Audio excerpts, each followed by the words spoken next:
Sebelum kita yang menang pasti menang, walau mayat terdampar di medan perang demi bangsa, kami kan berjuang. Maju, ayo maju, terus maju, singkirkan dia, kikis habislah mereka demi bangsa Indonesia. Siap! Pasukan baris-baris, coba rentangkan tangan. Pasukan baris-baris, coba rentangkan tangan. Pasukan siaga, siaga. Pasukan tetap siaga, oke. Pasukan rela berkorban. Halo bes kuntor baris, halo bes kuntor baris, halo bes kuntor baris. Ambekan saya, ambekan.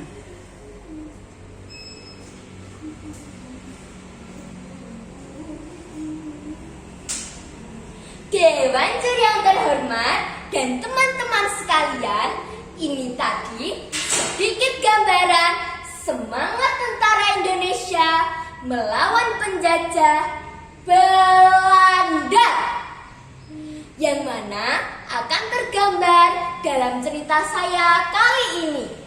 Namun sebelumnya izinkan saya memperkenalkan diri. Saya Davinka dari SD Negeri 1 Samigalo. Pada kesempatan hari ini saya akan menceritakan sebuah cerita yang berjudul Petaka Ledakan Bom di Samigalo, yang diambil dari buku cerita Desa Mawa Cerita yang ditulis oleh Ahmad Athoillah dan diterbitkan oleh Ombak Yogyakarta. Selamat menyaksikan.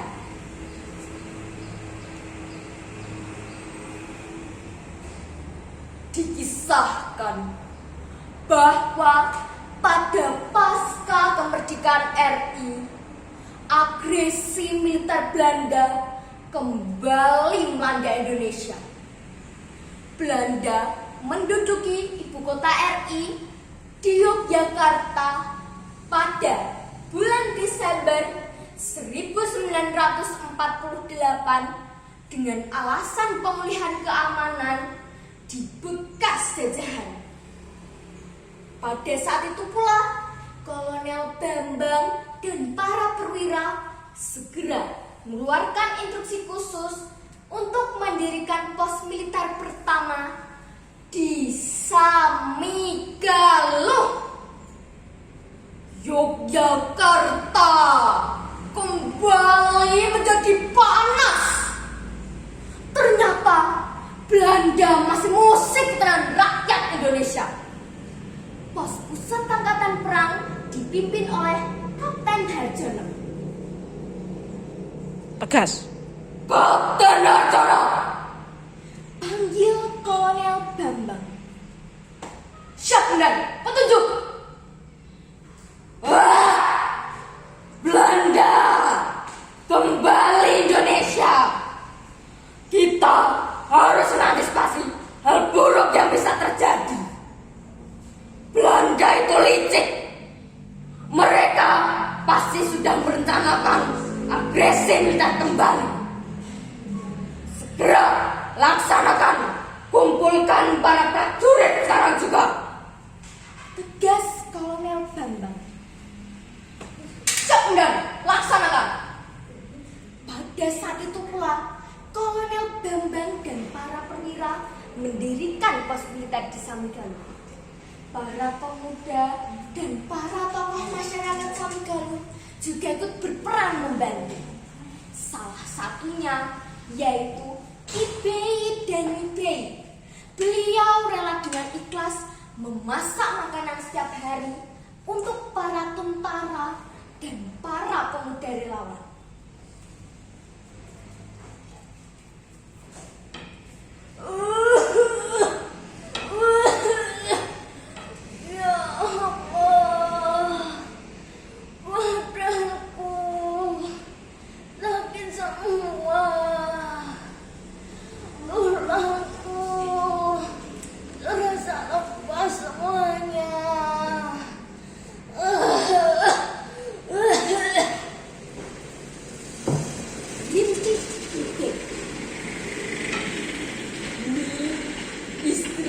Ingatlah, kamu sudah selalu lelah memasak makanan setiap hari untuk para tentara dan para pemuda relawan, kata Kibei.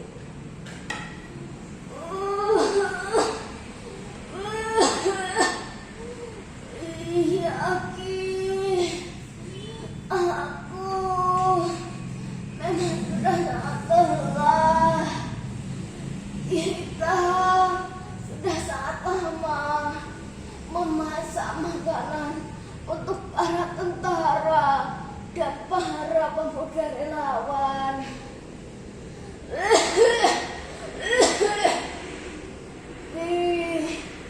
Apa sebaiknya kita menghadap Kapten Harjono supaya dibuatkan dapur umum? Ragaku sudah tidak kuat lagi. Kata Kibei.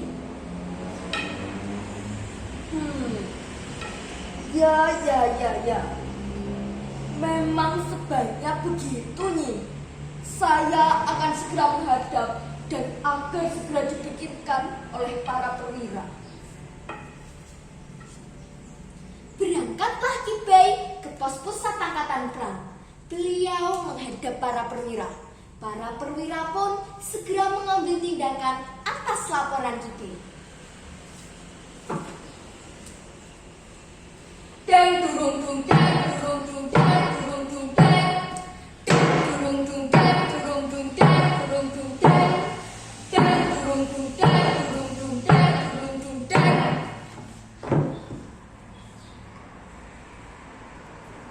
Siap! Pimpinan saya ambil alih. Prajurit-prajuritku, ada hal penting yang harus kita tindak lanjuti segera. Kita harus membuat dapur umum untuk para pejuang kita. Segera laksanakan, kumpulkan para prajurit sekarang juga. Tegas Kapten Harjono. Siap, kemudian laksanakan. Selesai membuat dapur umum, para perwira segera mengadakan rapat tertutup. Nah, teman-teman, di sini ada yang tahu tidak mereka rapat ingin membahas apa? Tidak. Ayo, ada yang tahu tidak? Tidak. Mereka rapat ingin membahas mengadakan pelatihan taktik jitu perang selama 3 hari. Namun, di tengah rapat berlangsung, tiba-tiba prajurit Telik Sandi datang.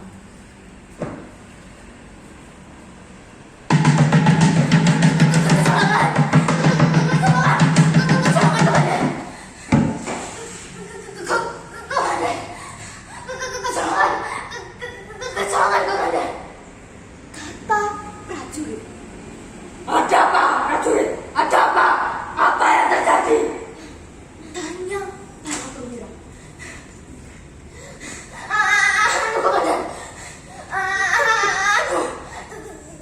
Ternyata di belakang itu ada mata-mata pilihan yang menghina komandan. Kata prajurit. Apa? Rapat kita hari ini bocor. Bagaimana ini? Kita harus mengatur pergerakan dan siasat baru untuk melawan Belanda. Segera laksanakan pelatihan detasmen. Kita perkuat tenaga kita. Tegas Kolonel Bambang. Nah, teman-teman, sementara itu Belanda dan adik-adiknya merasa sangat puas karena mereka sudah berhasil menyelidiki dan mereka juga sudah berhasil membuat markas Yogyakarta. Mereka merasa sangat puas. Hai para hamba-hambaku, kalian memang luar biasa.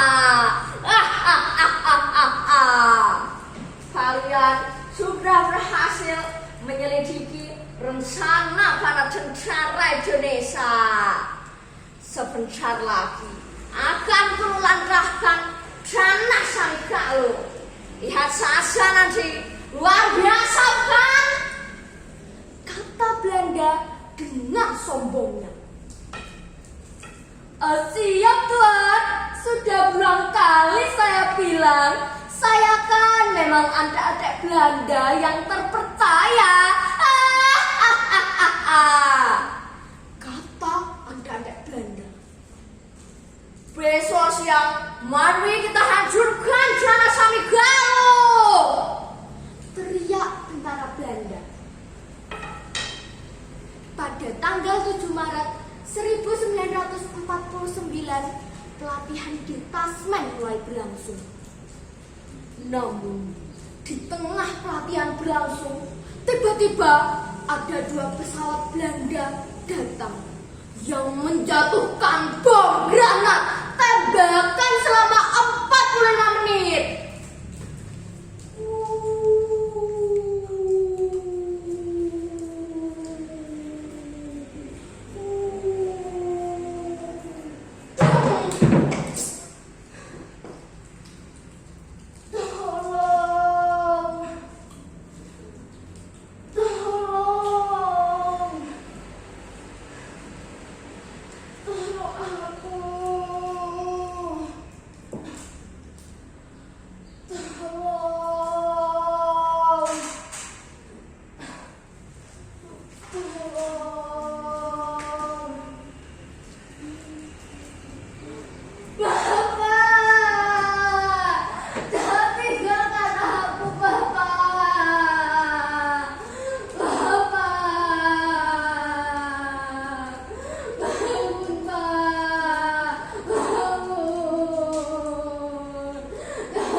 Kurang sendu.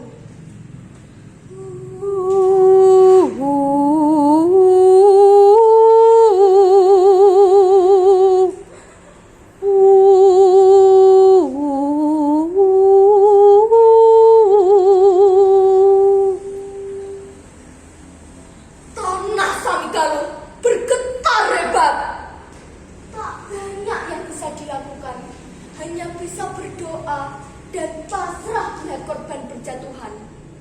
Banyak korban yang terkapar, hingga 13 orang bersimbah darah. Namun ternyata Allah mendengar doa para pejuang. Seketika hujan deras mengguyur tanah Samigalo yang memadamkan kobaran api, dan seketika serangan Belanda pun berhenti. 2 bom terakhir yang dijatuhkan sudah tak lagi bisa meledak. Nah teman-teman, begitu besar pengorbanan para pejuang Indonesia, sehingga dibuatlah prasasti Tugu Bom di depan kantor Kapanewon Samigalo dan di depan Puskesmas Samigalo 1 sebagai lambang kokohnya perjuangan rakyat Indonesia. Nah teman-teman, dari cerita tadi dapat kita ambil amanatnya